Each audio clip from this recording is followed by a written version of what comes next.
जोहोलाव सोमला बसुमतारी मृत्यु दिवस जितु नेকি আমি एन्टी टेररिज्म डे বুলি অবজার্ভ কৰি আহিছো। ইটো নিখিল বৰাৰ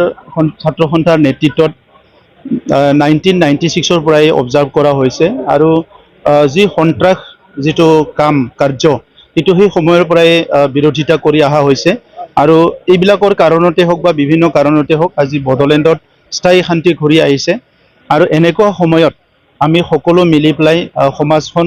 সদায় যাতে শান্তি সম্প্ৰীতি আৰু সুস্থিৰতাৰে আগবাঢ়ি যাব পাৰে ইয়াৰ কাৰণে কাম কৰিব লাগিব। সেই সময়ৰ যিটো সন্ত্ৰাসৰ যিটো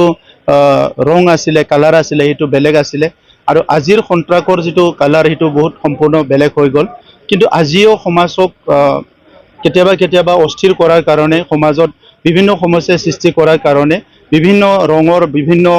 ৰূপত আজি সন্ত্ৰাসবিলাক আহে। তো সেই যি কি নহওক সন্ত্ৰাসে নহওক কিয় এই সন্ত্ৰাসক প্ৰতিহত কৰি সমাজখন আগুৱাই নিয়াৰ কাৰণে আহি থকা প্ৰজন্মক সুৰক্ষিত কৰি ৰখাৰ কাৰণে আমাৰ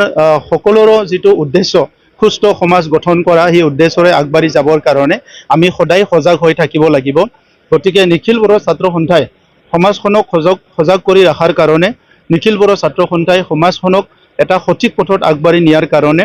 এনেকুৱা অসামাজিক বা তেনেকুৱা কিছুমান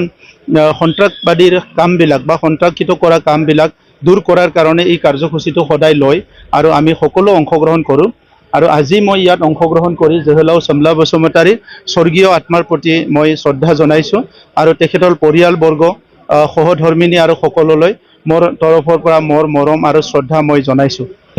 দেখা গৈছে যে মেঘালয় চুবুৰীয়া ৰাজ্য মেঘালয়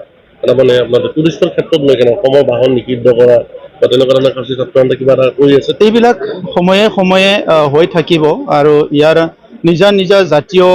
যিটো স্বাভিমান বা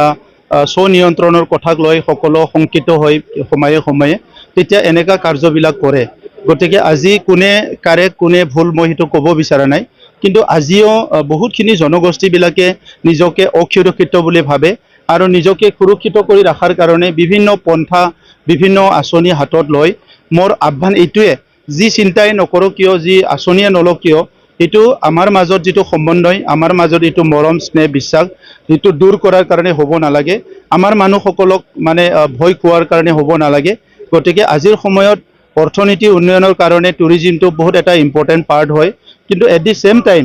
যদি কোনোবাই ভাবিছে যে